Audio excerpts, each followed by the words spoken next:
بسم اللہ الرحمن الرحیم۔ السلام علیکم سامعین۔ کتاب نہج البلاغہ، ترجمہ نہج البلاغہ، جس کے مؤلف مولانا مفتی جعفر حسین قبلہ ہیں، اور کاشان بصیرت کا یوٹیوب یہ چینل ہے۔ یہ بہت خوبصورت پلیٹ فارم ہے جہاں پہ ہم انتہائی مستند کتابوں کو مل کر پڑھتے ہیں۔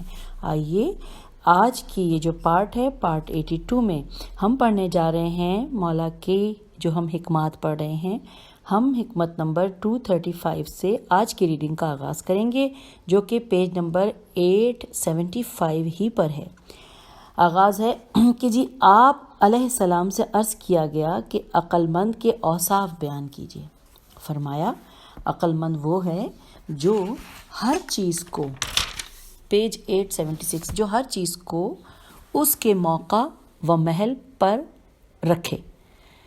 پھر آپ سے کہا گیا کہ جاہل کا وصف بتائیے، تو فرمایا کہ میں بیان کر چکا ہوں۔ اس کے آگے لکھا ہے، سید رضی فرماتے ہیں کہ مقصد یہ ہے کہ جاہل وہ ہے کہ جو کسی چیز کو اس کے موقع و محل پر نہ رکھے۔ گویا حضرت علیہ السلام کا اسے نہ بیان کرنا ہی بیان کرنا ہے، کیونکہ اس کے اوصاف عقل مند کے اوصاف کے برعکس ہیں۔ اب اگلی حکمت ہے 236۔ خدا کی قسم تمہاری یہ دنیا میری نظروں میں سور کی ان انتڑیوں سے بھی زیادہ ذلیل ہے کہ جو کسی کوڑھی کے ہاتھ میں ہوں۔ حکمت نمبر 237۔ ایک جماعت نے اللہ کی عبادت ثواب کی رغبت و خواہش کے پیش نظر کی۔ یہ سودا کرنے والوں کی عبادت ہے، اور ایک جماعت نے خوف کی وجہ سے اس کی عبادت کی۔ یہ غلاموں کی عبادت ہے، اور ایک جماعت نے از روئے شکر و سپاس گزاری اس کی عبادت کی۔ یہ آزادوں کی عبادت ہے۔ حکمت 238 پڑھنے جا رہی ہوں۔ عورت سراپا برائی ہے، اور سب سے بڑی برائی اس میں یہ ہے کہ اس کے بغیر چارہ نہیں۔ حکمت 239۔ جو شخص سستی و کاہلی کرتا ہے وہ اپنے حقوق کو ضائع و برباد کر دیتا ہے، اور جو چغل خور کی بات پر اعتماد کرتا ہے وہ دولت کو اپنے ہاتھ سے کھو دیتا ہے۔ اب ہم پیج نمبر 877 پر آ گئے ہیں، اور حکمت نمبر 240 پڑھنے جا رہے ہیں۔ گھر میں ایک غصبی پتھر کا لگانا اس کی ضمانت ہے کہ وہ تباہ و برباد ہو کر رہے گا۔ لکھا ہے، سید رضی فرماتے ہیں کہ ایک روایت میں یہ کلام رسالت مآب صلی اللہ علیہ وآلہ وسلم سے منقول ہوا ہے، اور اس میں تعجب ہی کیا کہ دونوں کے کلام ایک دوسرے کے مثل ہوں، کیونکہ دونوں کا سرچشمہ تو ایک ہی ہے۔ حکمت نمبر 241۔ مظلوم کے ظالم پر قابو پانے کا دن اس دن سے کہیں زیادہ ہوگا جس میں ظالم مظلوم کے خلاف اپنی طاقت دکھاتا ہے۔ اب اس حکمت 241 کے بارے میں کچھ تفصیلات اس کتاب میں لکھی ہیں۔ میں پڑھنے لگی ہوں کہ دنیا میں ظلم سہ لینا آسان ہے، مگر آخرت میں اس کی سزا بھگتنا آسان نہیں ہے، کیونکہ ظلم سہنے کا عرصہ زندگی بھر کیوں نہ ہو پھر بھی محدود ہے، اور ظلم کی پاداش جہنم ہے، جس کا سب سے زیادہ ہولناک پہلو یہ ہے کہ وہ زندگی ختم نہ ہوگی کہ موت دوزخ کے عذاب سے بچا لے جائے۔ چنانچہ ایک ظالم اگر کسی کو قتل کر دیتا ہے تو قتل کے ساتھ ظلم کی حد بھی ختم ہو جائے گی، اور اب اس کی گنجائش نہ ہوگی کہ اس پر مزید ظلم کیا جا سکے، مگر اس کی سزا یہ ہے کہ اسے ہمیشہ کے لیے دوزخ میں ڈالا جائے گا، کہ جہاں وہ اپنے کیے کی سزا بھگتتا رہے۔ اب فارسی کا ایک شعر لکھا ہے کہ پند اشت ستمگر کے جفا برما کرد، در گردن او بماند و برما بگذشت۔ حکمت نمبر 242۔ اللہ سے کچھ تو ڈرو، چاہے وہ کم ہی ہو، اور اپنے اور اللہ کے درمیان کچھ تو پردہ رکھو، چاہے وہ باریک ہی سا ہو۔ آئیے اب پڑھتے ہیں حکمت 243۔ جب ایک سوال کے لیے جوابات کی بہتات ہو جائے تو صحیح بات چھپ جایا کرتی ہے۔ اس حکمت کے بارے میں مزید کچھ لکھا ہے کہ اگر کسی سوال کے جواب میں ہر گوشے سے آوازیں بلند ہونے لگیں تو ہر جواب نئے سوال کا تقاضا بن کر بحث و جدل کا دروازہ کھول دے گا، اور جوں جوابات کی کثرت ہوگی اصل حقیقت کی کھوج اور صحیح جواب کی سراغ رسانی مشکل ہو جائے گی۔ ہم آگئے ہیں پیج 878 پر۔ مشکل ہو جائے گی کیونکہ ہر شخص اپنے جواب کو صحیح تسلیم کرانے کے لیے ادھر ادھر سے دلائل فراہم کرنے کی کوشش کرے گا، جس سے سارا معاملہ الجھاؤ میں پڑ جائے گا، اور یہ خواب کثرت تعبیر سے خواب پریشان ہو کر رہ جائے گا۔ اب آئیے حکمت 244 پڑھتے ہیں۔ بے شک اللہ تعالیٰ کے لیے ہر نعمت میں ایک حق ہے، تو جو اس حق کو ادا کرتا ہے اللہ اس کے لیے نعمت کو اور بڑھاتا ہے، اور جو کوتاہی کرتا ہے وہ موجودہ نعمت کو بھی خطرے میں ڈالتا ہے۔ اب آئیے اگلے حکمت کی طرف، حکمت 245، کہ جب مقدرت زیادہ ہو جاتی ہے، میم قاف دال ریتے زیادہ ہو جاتی ہے تو خواہش کم ہو جاتی ہے۔ اگلی حکمت 276، نعمتوں کو زائل ہونے سے ڈرتے رہو، کیونکہ ہر بے قابو ہو کر نکل جانے والی چیز پلٹا نہیں کرتی۔ اب ہے حکمت نمبر 248۔ مولا کا ارشاد ہے کہ جو تم سے حسن ظن رکھے اس کے گمان کو سچا ثابت کرو۔ اگلی حکمت 249، کہ بہترین عمل وہ ہے جس کے بجا لانے پر تمہیں اپنے نفس کو مجبور کرنا پڑے۔ حکمت 250، میں نے اللہ کو پہچانا ارادوں کے ٹوٹ جانے، نیتوں کے بدل جانے اور ہمتوں کے پست ہو جانے سے۔ ہم آ گئے ہیں پیج 879 پر، اور یہاں پر اس حکمت کے بارے میں کچھ اور لکھا ہوا ہے کہ ارادوں کو ٹوٹنے اور ہمتوں کے پست ہونے سے خداوند عالم کی ہستی پر اس طرح استدلال کیا جا سکتا ہے کہ مثلا ایک کام کے کرنے کا ارادہ ہوتا ہے، مگر وہ ارادہ فعل سے ہمکنار ہونے سے پہلے ہی بدل جاتا ہے اور اس کی جگہ کوئی اور ارادہ پیدا ہو جاتا ہے۔ یہ ارادوں کا عدلنا بدلنا اور ان میں تغیر و انقلاب کا رونما ہونا اس کی دلیل ہے کہ ہمارے ارادوں پر ایک بالادست قوت کار فرما ہے جو انہیں عدم سے وجود اور وجود سے عدم میں لانے کی قوت و طاقت رکھتی ہے، اور یہ امر انسان کے احاطہ اختیار سے باہر ہے، لہٰذا اسے اپنے سے مافوق ایک طاقت کو تسلیم کرنا ہوگا کہ جو ارادوں میں رد و بدل کرتی ہے۔ اب آگے چلتے ہیں، حکمت نمبر 251۔ مولا فرما رہے ہیں کہ دنیا کی تلخی آخرت کی خوشگواری ہے، اور دنیا کی خوشگواری آخرت کی تلخی ہے۔ آئیے اب حکمت 252 کو جان لیتے ہیں، اور یہ حکمت جو ہے یہ تھوڑی سی لمبی ہے، اور اس کے بعد اس کے بارے میں جو تفصیلات ہیں وہ تو 3-4 صفحات پر ہیں۔ اس کا مطلب یہ ہے کہ مزید اس کو تسلی سے ہم آرام سے ٹھہر کے پڑھیں گے۔ لکھا ہے خداوند عالم نے ایمان کا فریضہ عائد کیا شرک کی آلودگیوں سے پاک کرنے کے لیے، اور نماز کو فرض کیا رعونت سے بچانے کے لیے، اور زکوٰۃ کو رزق کے اضافے کا سبب بنانے کے لیے، اور روزے کو مخلوق کے اخلاص کو آزمانے کے لیے، اور حج کو دین کے تقویت پہنچانے کے لیے، اور جہاد کو اسلام کی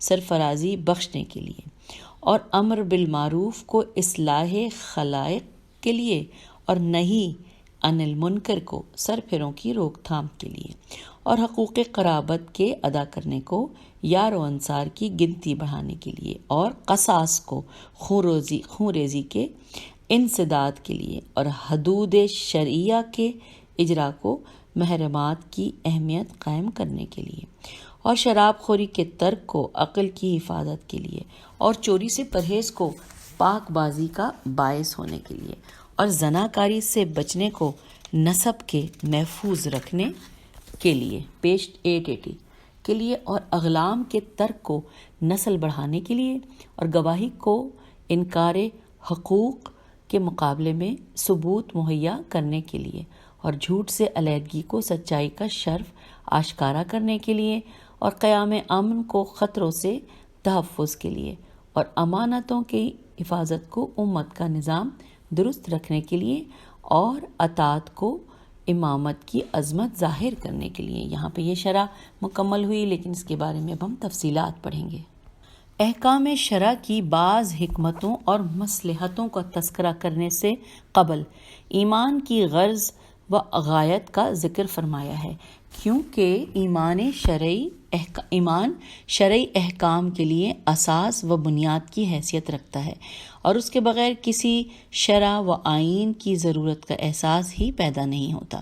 ایمان ہستی خالق کے اقرار اور اس کی یگانگت کے اعتراف کا نام ہے، اور جب انسان کے قلب و ضمیر میں یہ عقیدہ رچ بس جاتا ہے تو وہ کسی دوسرے کے آگے جھکنا گوارا نہیں کرتا اور نہ کسی طاقت سے مروب و متاثر ہوتا ہے، بلکہ ذہنی طور پر تمام بندھنوں سے آزاد ہو کر خود کو خدائے واحد کا حلقہ بگوش تصور کرتا ہے۔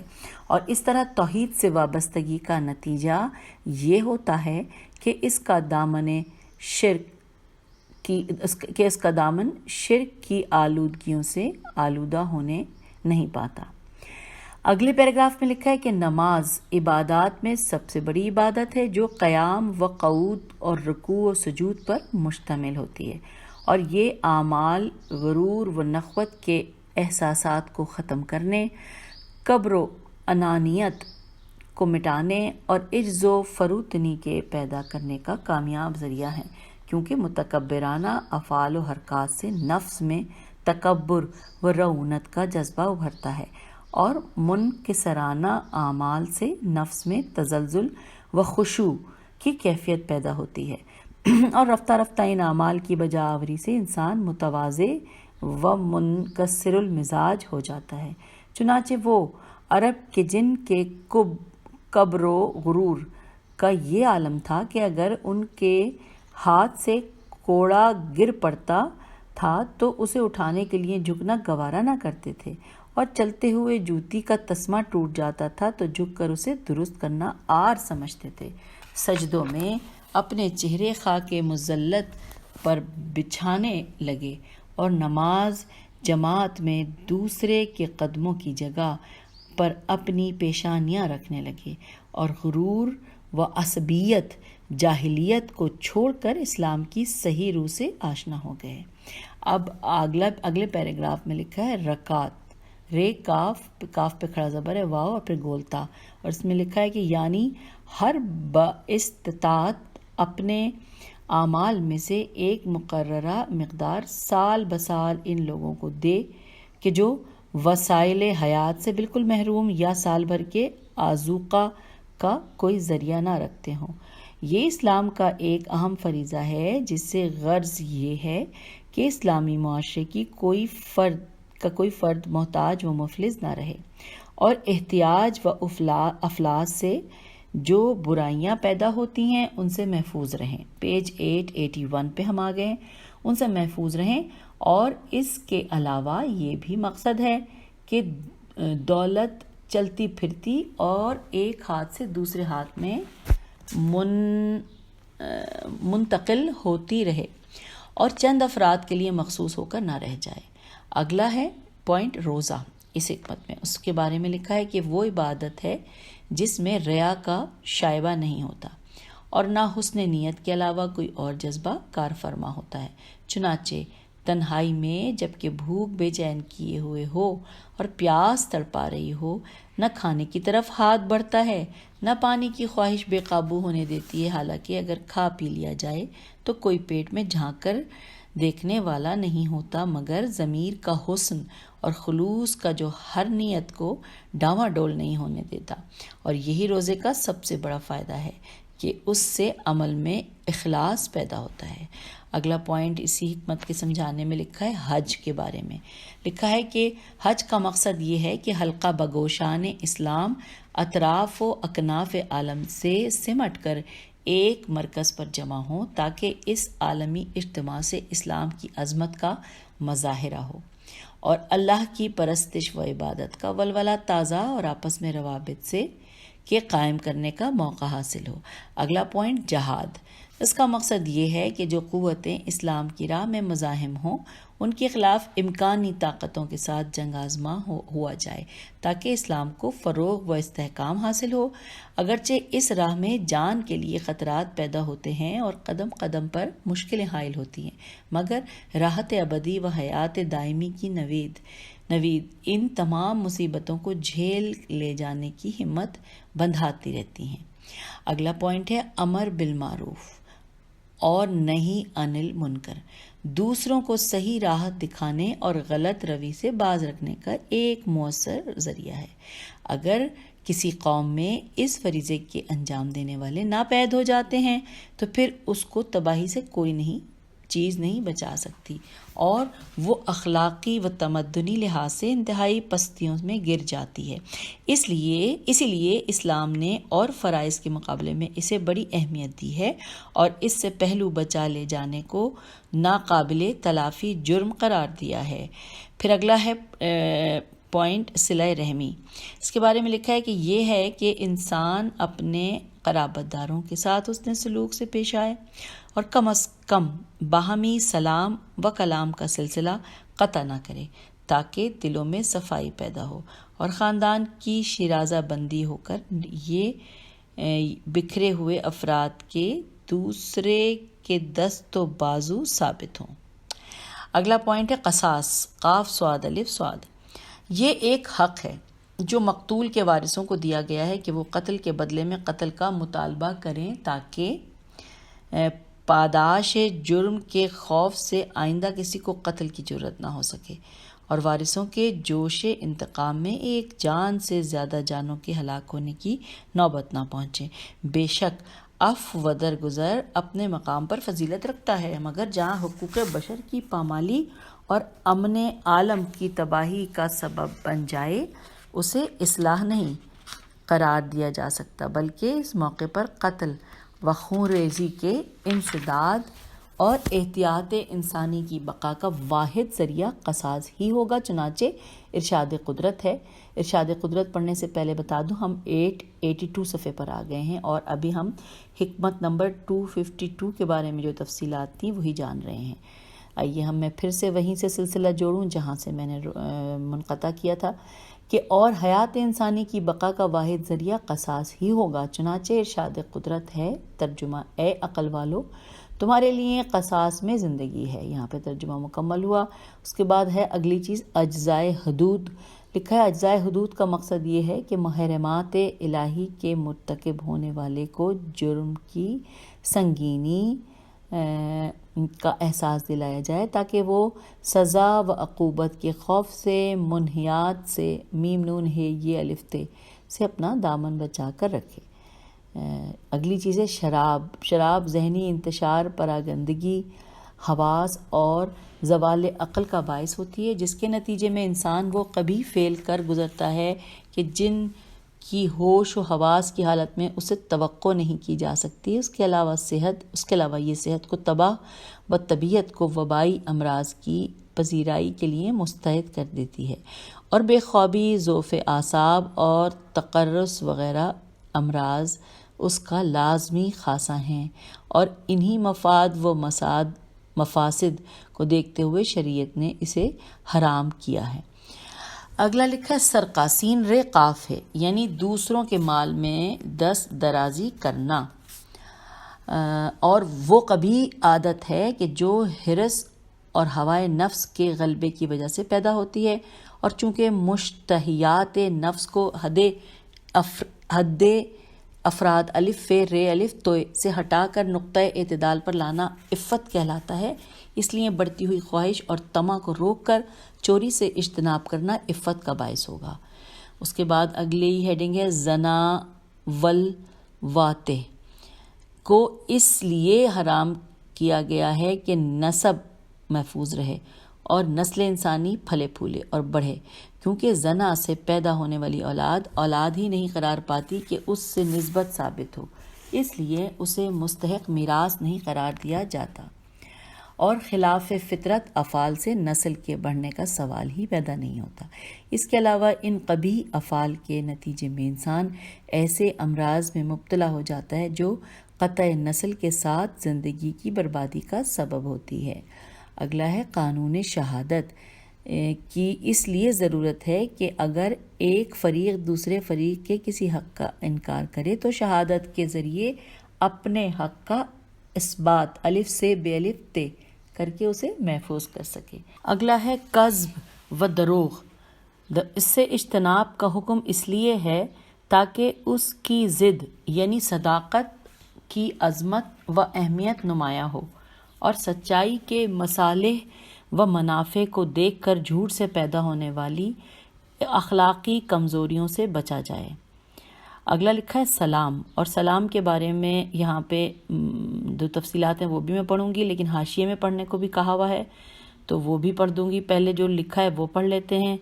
لکھا ہے کہ اس کے معنی امن و صلح پسندی کے ہیں، جبکہ حاشیے میں لکھا ہے کہ نہج البلاغہ کے عام نسخوں میں لفظ سلام ہی تحریر ہے، مگر ابن میثم نے اسے لفظ اسلام قرار دیتے ہوئے اس کی شرح کی ہے، اور لفظ سلام بھی روایت کیا ہے۔ ہو سکتا ہے کسی نسخے میں لفظ اسلام بھی ہو، بس یہ حاشیے میں لکھا تھا۔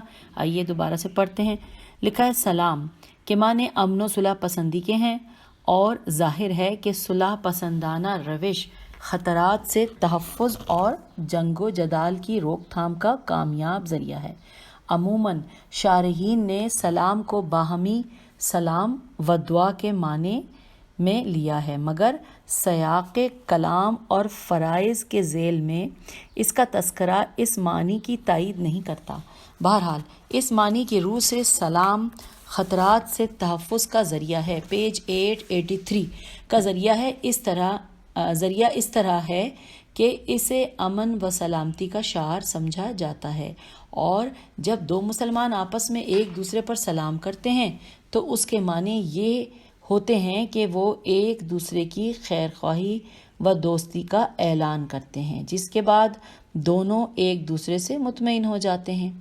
اگلی چیز لکھیے امانت۔ امانت کا تعلق صرف مال ہی سے نہیں بلکہ اپنے متعلقہ امور کی بجاوری میں کوتاہی کرنا بھی امانت کی منافی ہے۔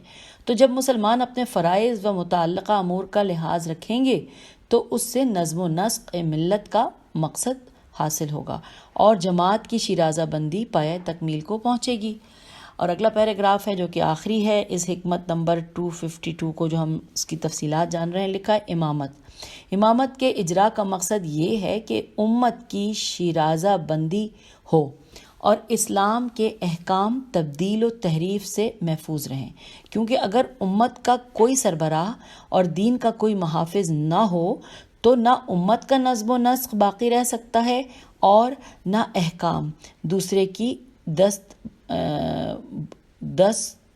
دستبرد سے محفوظ رہ سکتے ہیں، اور یہ مقصد اسی صورت میں حاصل ہو سکتا ہے جب امت اس کی اطاعت بھی واجب کہ جب امت پر اس کی اطاعت بھی واجب ہو، اس لیے کہ اگر وہ مطاع اور واجب الاطاعت نہ ہوگا تو وہ نہ عدل و انصاف قائم کر سکتا ہے، نہ ظالم سے مظلوم کا حق دلا سکتا ہے، نہ قوانین شریعت کا اجرا و نفاذ کر سکتا ہے، اور نہ دنیا سے فتنہ و فساد کے ختم ہونے کی توقع کی جا سکتی ہے۔ یوں حکمت نمبر 252 کے بارے میں جو تفصیلات تھیں ہم نے وہ بھی پڑھ لیں۔ آئیے اب ہم پڑھنے جا رہے ہیں حکمت نمبر 253۔ آپ فرمایا کرتے تھے کہ اگر کسی ظالم سے قسم لینا ہو تو اس سے اس طرح حلف اٹھواؤ کہ وہ اللہ کی قوت و توانائی سے بری ہے، اور یہاں پہ سوالیہ نشان لکھا ہوا ہے، کیونکہ جب وہ اس طرح جھوٹی قسم کھائے گا تو جلد اس کی سزا پائے گا، اور جب یوں قسم کھائے کہ قسم مسلح کی جس کے علاوہ کوئی معبود نہیں تو جلد اس کی گرفت نہ ہوگی، کیونکہ اس نے اللہ کو وحدت و یکتائی کے ساتھ یاد کیا۔ اب اس حکمت کے بارے میں آگے لکھا ہے کہ ابن مسیم میم سے یہ میم نے تحریر کیا ہے کہ ایک شخص نے منصور عباسی کے پاس امام جعفر صادق علیہ السلام پر کچھ الزامات عائد کیے، جس پر منصور نے حضرت کو طلب کیا اور کہا کہ فلاں شخص نے آپ کے بارے میں مجھے یہ اور یہ کہا ہے، یہ کہاں تک صحیح ہے؟ سوالیہ نشان۔ حضرت علیہ السلام نے فرمایا کہ یہ سب جھوٹ ہے اور اس میں ذرہ بھر صداقت نہیں ہے، ذرا بھر صداقت نہیں۔ تم اس شخص کو میرے سامنے بلا کر پوچھو۔ چنانچہ اسے بلا کر پوچھا گیا تو اس نے کہا کہ میں نے جو کچھ کہا تھا صحیح اور درست تھا۔ حضرت نے فرمایا کہ اگر پیج 884 کہ اگر تم سچ کہتے ہو تو جس طرح میں تمہیں قسم دلاؤں تم قسم کھاؤ۔ چنانچہ حضرت علیہ السلام نے اسے یہی قسم دلائی کہ میں خدا کی قوت و طاقت سے بری ہوں۔ یہ انورٹڈ کاما میں جملہ ہے کہ میں خدا کی قوت و طاقت سے بری ہوں۔ اس قسم کے کھاتے ہی اس پر فالج گرا اور وہ بے حس و حرکت ہو کر رہ گیا اور امام علیہ السلام عزت و احترام کے ساتھ پلٹ آئے۔ اب ہم پڑھنے جا رہے ہیں حکمت نمبر 254۔ اے فرزند آدم، اپنے مال میں اپنا وسیع خود بن اور جو تو چاہتا ہے کہ تیرے بعد تیرے مال میں سے خیر خیرات کی جائے وہ خود انجام دے دے۔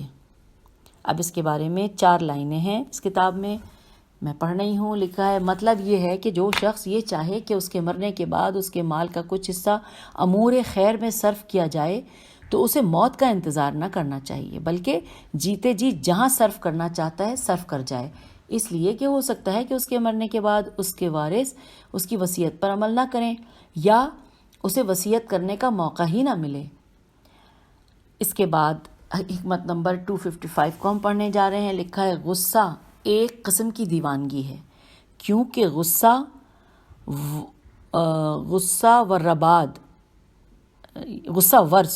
میں نے غلط پڑھا، دوبارہ پڑھتی ہوں۔ غصہ ایک قسم کی دیوانگی ہے کیونکہ غصہ ور بعد میں پشیمان ضرور ہوتا ہے، اور اگر پشیمان نہیں ہوتا تو اس کی دیوانگی پختہ ہے۔ اب ہم حکمت نمبر 256 کو پڑھنے جا رہے ہیں۔ مولا کا بیان ہے کہ حسد کی کمی بدن کی تندرستی کا سبب ہے۔ اس کے بارے میں 2 لائنیں لکھی ہیں کتاب میں کہ حسد سے دل میں ایک ایسا زہریلا مواد پیدا ہوتا ہے جو حرارت غریزی غین رے یہ زے چھوٹی اے کو ختم کر دیتا ہے، جس کے نتیجے میں جسم نڈھال اور روح پژمردہ ہو کر رہ جاتی ہے۔ اس لیے حاسد کبھی پھلتا پھولتا نہیں بلکہ حسد کی آنچ میں پگھل پگھل کر ختم ہو جاتا ہے۔ اب حکمت نمبر 257 کو پڑھ لیتے ہیں۔ کمیل ابن زیاد نخعی نون خے عین چھوٹی اے سے فرمایا، اے کمیل، اپنے عزیز و اقارب کو ہدایت کرو کہ وہ اچھی خصلتوں کو حاصل کرنے کے لیے دن کے وقت نکلیں اور رات کو سو جانے والے کی حاجت روائی کو چل کھڑے ہوں۔ پیج 885 پر ہم اس حکمت کو پڑھ رہے ہیں۔ چل کھڑے ہوں اس ذات کی قسم جس کی قوت شنوائی تمام آوازوں پر حاوی ہے۔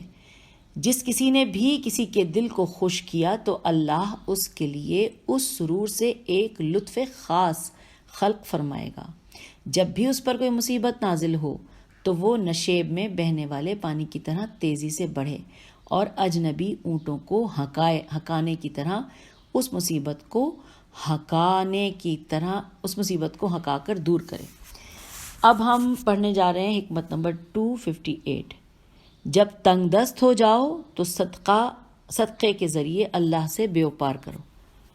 اگلی حکمت 259 ہے کہ غداروں سے وفا کرنا اللہ کے نزدیک غداری ہے، اور غداروں کے ساتھ غداری کرنا اللہ کے نزدیک عین وفا ہے۔